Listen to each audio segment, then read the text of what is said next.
los tamaulipecos tienen que enfrentarse a este tipo de cosas. Este hombre que graba hasta dice, te lo juro, me pasó rozando por la cabeza la bala, mientras ellos se tienen que enfrentar a este tipo de situaciones tan lamentables. Hay una persona que está blindada en Tamaulipas y a la que no le va a pasar nada, y se llama Francisco García Cabeza de Vaca. Eso es lo peor de todo. Estoy completamente de acuerdo con Vicente. La cosa está que arde en Tamaulipas. Y luego el discurso de los panistas de que supuestamente sus gobiernos son verdaderamente notables es verdaderamente ridículo. Y bueno, grábenos, don David.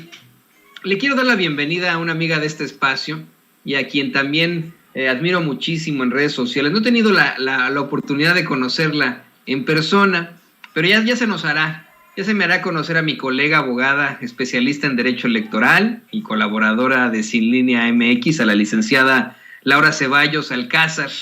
Licenciada Laura, pues muy bienvenida a este espacio. Ya se nos hizo platicar a usted y a mí. Hola, Toño, ¿cómo estás? Pues muchas gracias por las palabras. Digo, qué feo entrar después de un video tan horrendo, pero bueno, es la realidad y no podemos soslayarnos a ella.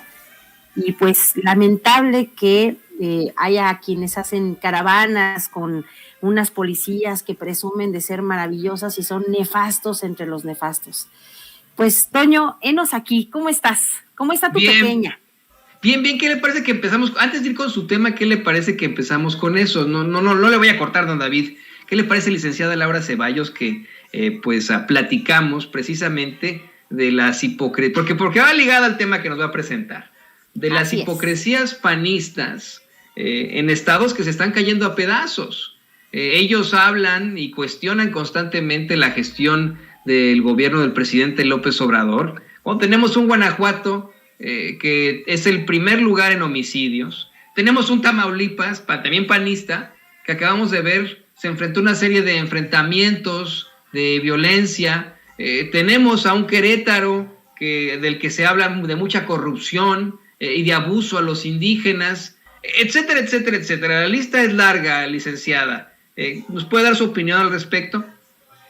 Pues mira, en efecto, yo creo, Toño, que es algo bien curioso, porque por un lado son el típico que anda con, como decía el dicho, a Dios rogando y con el mazo dando.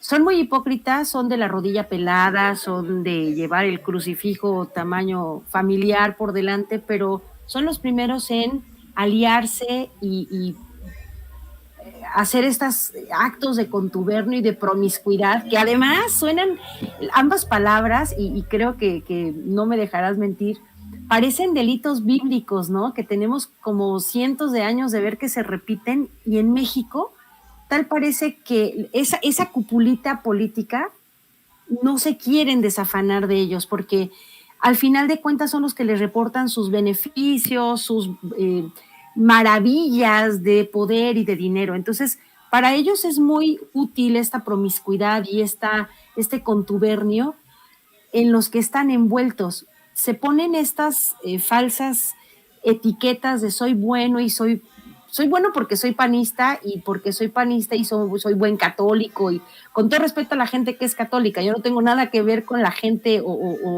que practica cualquier religión o no la practica, pero ellos llevan su etiqueta como estandarte, y eso debería de darles, al parecer, un poco de humanismo del que carecen por completo. Entonces, son cínicos, son mentirosos, son traicioneros con la gente que les ha dado la oportunidad de votarlos para que los gobiernen, y al final, pues no han hecho sino reunirse con jefes de partidos políticos, con jefes de partidos no políticos de la mafia, se han reunido con otra bloque que tiene que ver con el dinero. ¿Y todo para qué, Toño? Para que ellos tengan esta protección legaloide de un fuero que les permite abrirle la puerta a los malos. Lo vimos con Calderón, con su fuero le abrió la puerta a lo peor del mundo, para no decir palabras que pongan en peligro la transmisión, del mundo ilícito, y ¿qué es lo que nos dio como resultado? Pues un país devastado en el término de un sexenio y que se continuó por el sexenio anterior. Entonces, no tenemos nada que hablar bueno de estos panistas que sí se unen, sí se alían de manera perversa con personajes y con grupos que causan estas devastaciones. Y estamos viendo perderse a vidas humanas como reflejo inmediato de estas luchas de poder entre grupos ilegales, ilícitos, que buscan extender sus dominios o conservarlos. Entonces es una situación bien complicada porque pues estos no actuarían si no les hubieran abierto la puerta y se las abrieron hace muchos años, Toño.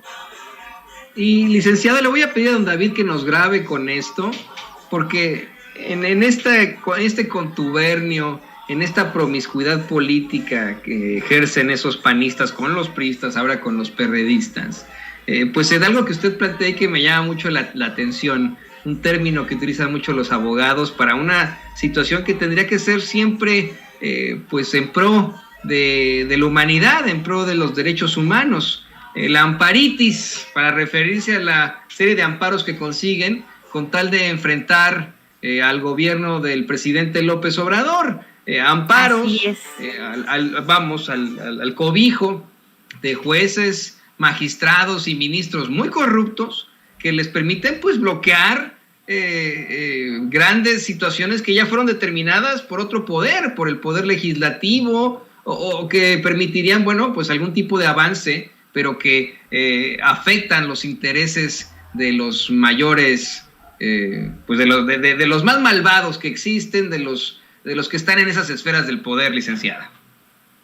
Sí, Toño, y fíjate que todo esto, esta amparitis, digo, obviamente no tiene 3 días, pero la semana pasada el presidente nos platicaba y nos exhibió en estas imágenes que pone en la megapantalla ahí en la mañanera, cómo es que los empresarios hoy se reúnen con los jefes de partidos políticos, incluso de tendencias contrarias, para proponerse como este partido conservador y golpista que no hace sino atacar a México y a sus ciudadanos sin preocuparse en lo más mínimo en el bienestar. Y por eso el presidente, y ahorita lo decía Dani Marmolejo, apela al concepto de promiscuidad. Y es que, mira, no significa o no es equivalente a ponerse los cuernos entre sí, sino que aceptan tácitamente que pueden tener relaciones abyectas y consentidas entre esas partes. ¿Cuáles son esas partes? Lo decías ahorita. Los funcionarios que aún quedan impuestos por los regímenes anteriores, los empresarios, los jefes del PRIAN-RDMC y también los jueces y los magistrados del Poder Judicial, tanto a nivel federal como los locales, además de los fiscales de los estados y los gobernadores, obviamente pues toda su camarilla, ¿no? Y ¿sabes qué? Mira, hoy en la mañana, entre las muchas preguntas de la casi mañanera exclusiva que tuvo Reina Aide, llevó al presidente a decir algo que siempre apela a la memoria histórica. Y resultó que nos recordó ese contubernio promiscuo que se dio entre Fernández de Ceballos, Córdoba Montoya, Lozano Gracia, Cedillo Fox, y que derivaron en el García Luna de Felipe Calderón, y que son funcionarios que en muchos casos siguen siendo parte de esos esquemas administrativos o de seguridad pública de gobiernos locales o de cúpulas del poder, como esa Coparmex y estos grupos empresariales, como el que también decía ahorita Claudio X González.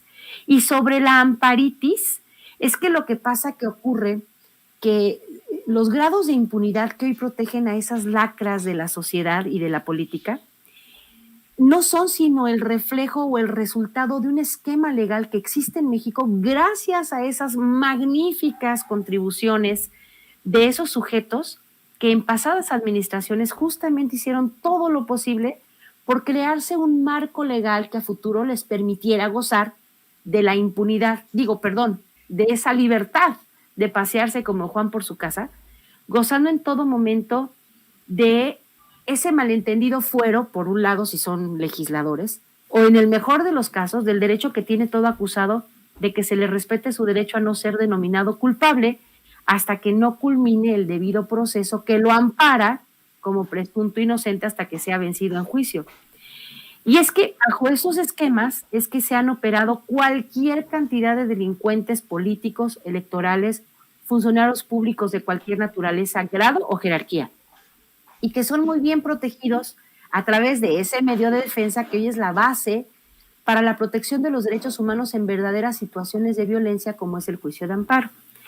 En esta administración, Toño, amigos, hemos visto crecer ese número de amparos que se interponen porque sí y porque no, por esa ralea de peticionarios que buscan en primer lugar oponerse a la 4T y al bienestar del pueblo. En segundo lugar, justificar de manera legaloide los negocios turbios que les han dado una riqueza inconmensurable e imposible de entender si no es a través de esquemas de blanqueo de capitales y de desvío de caudales del erario público. Y en tercer lugar, de las que ahora están de moda, persecuciones políticas, que tienen llorando desde estrellas de la televisión como a la Gómez Montt, hasta personajes más nefastos como Riquín Canallín, pero que han pasado por el tema del aeropuerto, de las medicinas contra el cáncer y más recientemente por las vacunas COVID. Y al tren de las mentiras se han sumado obviamente los medios masivos de desinformación nacional e internacional que buscan con gran afán desacreditar la campaña de protección y el esquema de vacunación implementado por la Secretaría de Salud. Y claro está, a los titulares de las diferentes entidades del organismo de salud. Como vimos en la comparecencia del doctor Alcocer, quien tuvo la gentileza de poner en su lugar a la intelectualoide Xóchitl Gálvez. O bien, cuando hace meses la chapulina Lili Téllez insultó de manera grotesca y en tono de parodia al doctor Hugo López-Gatell. Pues bien, a las últimas fechas, las vacunas COVID están en el tema de los amparos, porque se busca que se apliquen a menores de 16 y mayores de 2 años, y es la manera más burda de demostrar que siempre habrá quienes supongan que sus derechos son más abultados o poderosos que los del resto de la población. En la reciente cumbre de la CELAC en México, el presidente López Obrador señaló que también es necesario que seamos conscientes de que las farmacéuticas no dan paso sin guarachazo.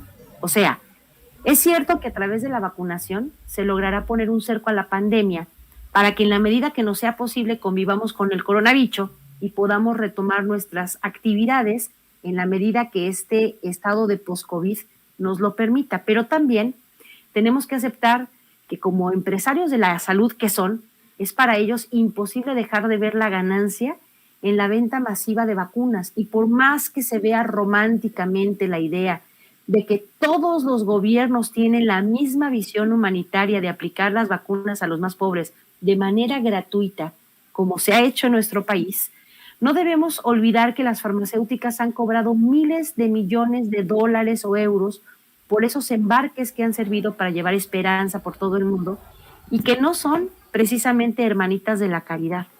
Por eso la COFEPRIS está estudiando la pertinencia de que las vacunas sean útiles para la población menor de 16 años, porque está demostrado a nivel mundial que los menores de esa edad, aunque se enfermen, no padecen los cuadros más graves y al contrario, tal parece que lidian con mucha mejor forma con este bicho que los ancianos o las personas con enfermedades crónico-degenerativas padecen.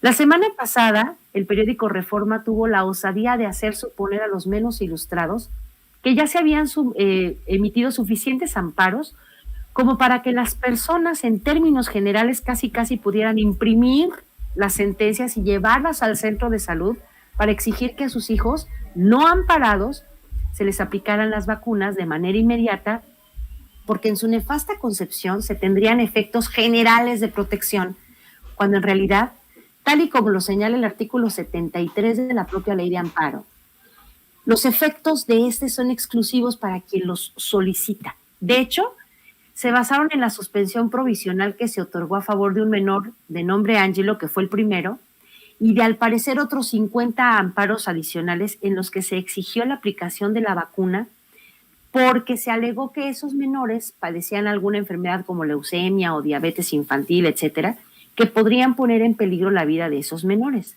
Sin embargo, lo que quieren aquí sugerir, Toño, es que cualquiera que vaya con un juez federal y solicite que la justicia de la Unión ampare y proteja a los quejosos por cualquier cosita que se les ocurra, ya es una moda, porque al parecer cualquiera de las cosas que hace la 4T o que deje de hacer, les parecen negligencias o peligro por parte del titular del Poder Ejecutivo, o sea, el presidente. Y solo quiero enfocarnos en esto. Un amparo es un medio de defensa, sí, es poderoso. Es para que el gobernado solicite la protección judicial contra un acto que vulnere los derechos humanos de alguien, ya sea por un acto producido por una autoridad sin una orden dictada con anterioridad por un juez, como en el caso de una detención ilegal, o bien por la emisión de una ley que a su consideración viole cualquier derecho que se considere en la Constitución Federal o en los instrumentos de derechos humanos que México tiene asignados. Sí, es un medio de defensa muy poderoso, pero eso no significa que sus efectos sean generales. Si vamos a la Ley de Amparo y a la Constitución, en los artículos 73 de la Ley de Amparo, 103, 105 y 107 de la Constitución, vamos a ver que los efectos generales solamente los pueden exigir las personas jurídicas como los estados, los municipios, el fiscal, otras entidades, pero hay que hacer bien énfasis en que un amparo como estos que les ha dado por impugnar a todos, ya sea por las vacunas o por el aeropuerto, por los mamuts, por la selva, por todo eso, quieren hacerlo ver como que sus efectos son generales y nada más lejano de la realidad. Por eso, y con esto culmino, Toño, es que es necesario que nos lancemos nosotros como personas a la tarea de desmentir a estos mentirosos, manipuladores que quieren hacerle creer a la gente que aún los escucha o los lee, que estábamos mejor cuando estábamos peor, y no es así. Por eso, de verdad, los invitamos a que se avienten a la Constitución, a las leyes, las lean y que no les demos chance de volvernos a ver la cara de Juat, porque esta amparitis en la que tienen sumido al Poder Judicial no hace sino reflejar este contubernio que tienen los empresarios, los poderosos, con un Poder Judicial que se deja manipular atendiendo a que se alegan derechos humanos que no son tales. Entonces, sí estamos viendo una putrefacción, un contubernio, una verdadera promiscuidad y lo más sucio de la política, trasladarse al mundo de lo judicial para poder justificar de manera legaloide lo que no tienen en la realidad ni van a poder alegar nunca, ¿no? Así es, yo insisto con eso, no es posible que los ricos y poderosos, los politicazos, sean los únicos beneficiarios de los amparos indirectos en México, ¿no? Eso es verdaderamente terrible, pero licenciada, hoy lo dio a conocer el presidente López Obrador, fueron gracias a Zedillo, gracias a ese acuerdo político, a ese pago político, fue Zedillo el que permite que el PAN se llegue de lleno al Poder Judicial y sean ellos los que pongan a los jueces. El presidente decía que incluso Diego Fernández Ceballos puso jueces, magistrados, y bueno, los ministros los ponen los presidentes, ¿no? Pero ya sabemos qué calañas son esos ministros que a veces ponen. Así que yo también, como la licenciada Ceballos, le hago un llamado a usted a que exija un cambio absoluto en ese Poder Judicial, a que existan verdaderos juzgadores que busquen la constante y perpetua voluntad de darle a cada quien lo que le corresponde. Es siempre un placer platicar, leerla en redes sociales, licenciada Ceballos Alcázar, abogada especialista en Derecho Electoral y colaboradora de nuestros compañeros de Silina MX. ¿Por qué no nos comparte sus redes sociales, licenciada? Pues sí, Toño, la verdad es que te agradezco a ti, a todos nuestros amigos. Estoy leyendo los comentarios. Un saludo a todos, qué lindos por dejarme aquí compartir con ustedes, con esta gran familia de Sin Censura que nos tienen muy censurados. ¿Qué pasó? Pues sí, estoy en Silina MX, muy a la orden, todos los días de lunes a viernes de las 11 a las 12:50 más o menos.